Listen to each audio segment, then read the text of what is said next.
Chhattisgarh board अवसर परीक्षा 2026 की सबसे इम्पोर्टेंट रिवीजन आज शुरुआत होने वाली है। क्लास 10th आपका फेवरेट सब्जेक्ट साइंस के ऊपर। तो आइए बच्चों देखते हैं किस टॉपिक पे रिवीजन करने वाले हैं। पहला टॉपिक है आपका ऑप्शनल क्वेश्चन। दूसरा टॉपिक है फिल इन द ब्लैंक्स। तो टॉपिक दो है यहाँ पे, एक है ऑप्शनल, दूसरा है फिल इन द ब्लैंक्स या खाली स्थान। तो दोनों ही प्रश्न आपको नंबर दिलाने वाले प्रश्नों की श्रेणी में आते हैं। ये एक एक नंबर के होते हैं और ये इस प्रश्न पत्र से लिया गया है। ये सीजी बोर्ड का इस साल 26 में जो वार्षिक परीक्षा का प्रश्न पत्र आया था सेट ए, इसी से लिया गया है। मैं इसी को पूरा सॉल्व करके आपको बताऊंगा। पहले दोस्तों हम इस प्रश्न पत्र को set A, set B, set C तीनों को सॉल्व कर लेंगे। उसके बाद मैं आपको बताऊंगा नए प्रश्न को कि किस प्रकार का प्रश्न और पूछा जा सकता है। हम ये सेट ए को बारीकी से अध्ययन करेंगे। मैं इसका भी फिलहाल ऑप्शनल और खाली स्थान पे चर्चा करूंगा यहाँ पे कि इसको कैसे सॉल्व किया जाता है। बहुत जल्दी होगी। अगर आप साल भर पढ़ाई करते हो तो आपको इसको सॉल्व करने में मुश्किल से 10 मिनट लगेगा। 15 क्वेश्चन 10 मिनट। बिल्कुल सही बोल रहा हूँ, बिल्कुल सही सुना आपने। बस एक बार आप मेरा बात ध्यान से सुनिए। क्लास में जब टीचर पढ़ाते हैं तो आपको टीचर के पढ़ाए हुए शब्दों पे फोकस करना पड़ता है, ब्लैक बोर्ड को देखना पड़ता है, ना कि इधर उधर। अगर आप इधर उधर देखोगे बच्चों तो आपका माइंड डाइवर्ट हो जाएगा और पढ़ाई से आपका ध्यान पूरी तरह हट जाएगा। तो फिर आपका परीक्षा में परिणाम भी अच्छा नहीं आएगा। तो ये गोल्डन अपॉर्चुनिटी आपको अवसर परीक्षा के रूप में मिल रहा है।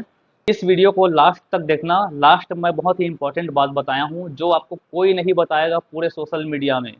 सच्चाई है। इस वीडियो को पूरा लास्ट तक जरूर देखना बच्चों, अगर आपको साइंस में अच्छे मार्क्स चाहिए तो। आइए बच्चों शुरू करते हैं। मैं ले रहा हूँ सेट ए। सेट ए का है आपका। अगर इस प्रश्न पत्र को मैं व्हाइट बोर्ड पर लिखूंगा तो ये वीडियो आपका 2 से 3 घंटे का बन जाएगा।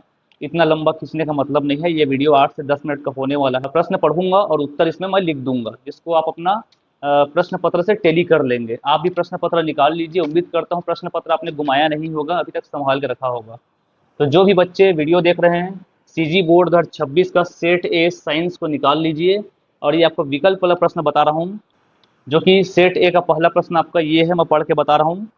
पहला है, खुले स्थान पर रखे गीली ब्रेड के एक टुकड़े पर फफूंद उग आई। कुछ दिनों में उस पर कुछ कीड़े मक्खियां आदि दिखाई देने लगे। इस खाद्य श्रृंखला का आखिरी पोषक स्तर है। यहाँ 4 विकल्प दिया गया है। खाद्य पदार्थ, ब्रेड, मक्खियां, फफूंद। जैसा कि बच्चों आप सभी जानते हो पोषक स्तर या ट्रॉपिक लेवल क्या होता है। मैं एक छोटा सा यहाँ पे एक्सप्लेनेशन करूंगा यहाँ पे पोषक स्तर के बारे में। जैसे अपन पोषक स्तर पढ़ते हैं, सबसे प्रारंभ में होता है प्रोड्यूसर। इसको क्या बोलते हैं बच्चों हिंदी में? उत्पादक। क्या बोलते हैं? उत्पादक। जिस पे सारे नीचे के जीव जंतु निर्भर रहते हैं। अब उत्पादक के बाद आता है आपका कंज्यूमर। कंज्यूमर्स। अब उत्पादक को ही कंज्यूमर्स क्या करता है? उपभोग करता है, इसलिए कंज्यूमर को उपभोक्ता भी बोला जाता है। तो कंज्यूमर्स क्या बोलते हैं? उपभोक्ता। इसमें टाइप्स होते हैं, प्राथमिक उपभोक्ता, द्वितीयक उपभोक्ता या तृतीयक उपभोक्ता। ये 4 ऑप्शन दिया है, खाद्य पदार्थ, ब्रेड, मक्खियां, फफूंद। तो जहां तक आपको यहाँ पे दिमाग लगाना चाहिए, खाद्य पदार्थ तो ब्रेड ही है। सोर्स हो गया आपका, फूड सोर्स हो गया ब्रेड, तो ब्रेड तो होगा नहीं। ठीक है, खाद्य पदार्थ तो ब्रेड है इसलिए ब्रेड होगा नहीं। दूसरा चीज ये फफूंद। ब्रेड में पहले क्या लगता है? फफूंद आता है। क्या लगता है? फफूंद आता है। हाँ, कुछ बच्चे बोल सकते हैं या कुछ बोल सकते हैं कि मक्खी पहले आती है। ठीक है, मक्खी पहले आती है, मगर आप गीला ब्रेड छोड़ दोगे तो मक्खी भी आएगा। ठीक है, मगर लास्ट तक कौन बचता है?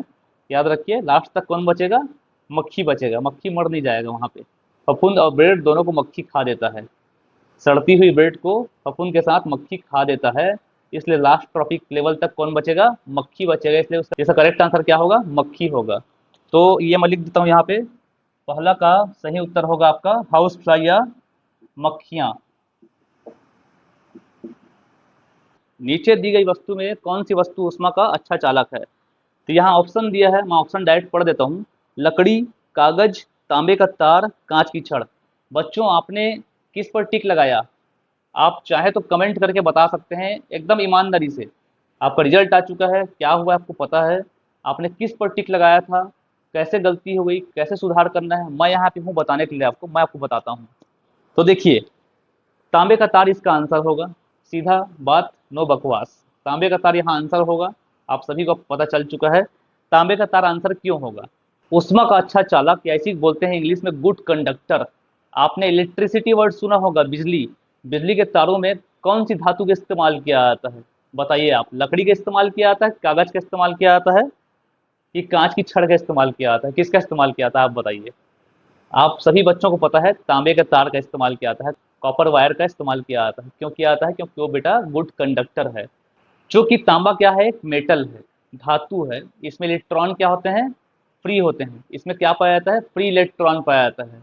इसमें फ्री इलेक्ट्रॉन पाया जाता है, मुक्त इलेक्ट्रॉन पाया जाता है। इसलिए क्या होता है? ये ऊर्जा को स्थानांतरित करते हैं, कंपन के माध्यम से, वाइब्रेशन के माध्यम से, बहुत सारे माध्यम होते हैं। उस माध्यम से क्या करते हैं? अपनी एनर्जी को एक अणु से दूसरे अणु में क्या करते हैं? ट्रांसफर करते हैं। अब ये एक एग्जांपल ले लीजिए, मान लीजिए तांबे का तार है आपका, या कुछ मेटल है आपका।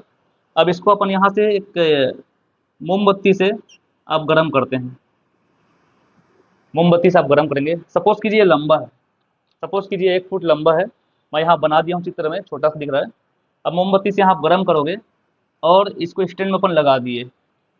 15 मिनट तक यहाँ से मोमबत्ती से अपन इस छोर पे, इसको बोलेंगे ए, इसको बोलेंगे बी। ए पर अपन क्या किए? हीट किए। 5, 10, 15 मिनट बाद मोमबत्ती पिघल के नीचे गिर जाएगा। उसके बाद आप इस छोर को छुएंगे कि इस छोर को छुएंगे? ए को छुएंगे कि बी को छुएंगे आप? सभी बच्चे बोलेंगे हम बी को छुएंगे। आप बी को छुओगे तो भी हाथ जल जाएगा, आप ए को छुओगे तो हाथ तो जलेगा ही जलेगा 100%। तो यहाँ तक एनर्जी कैसे पहुंचा? बी तक एनर्जी पहुंचा कैसे? बी तक एनर्जी पहुंचा है वाइब्रेटरी मोशन से, कंपन से। यहाँ का अणु अगर गर्म हुआ तो वाइब्रेट होता है। क्या होता है? वाइब्रेट होता है, कंपन होता है, अपने अणु कंपित करता है। स्थान छोड़े, ये अपना स्थान छोड़े बगैर क्या हो सकता है? अगले को हीट ट्रांसफर या उष्मा को ट्रांसफर कर सकता है। ऐसी मेटल्स में क्वालिटी पाई जाती है, गुण पाई जाती है। ठीक है, इसी कारण क्या होगा? ये आएगा आपका तांबे का तार। क्या आएगा? तांबे का तार। उम्मीद करता हूँ बच्चों समझ में आ गया होगा।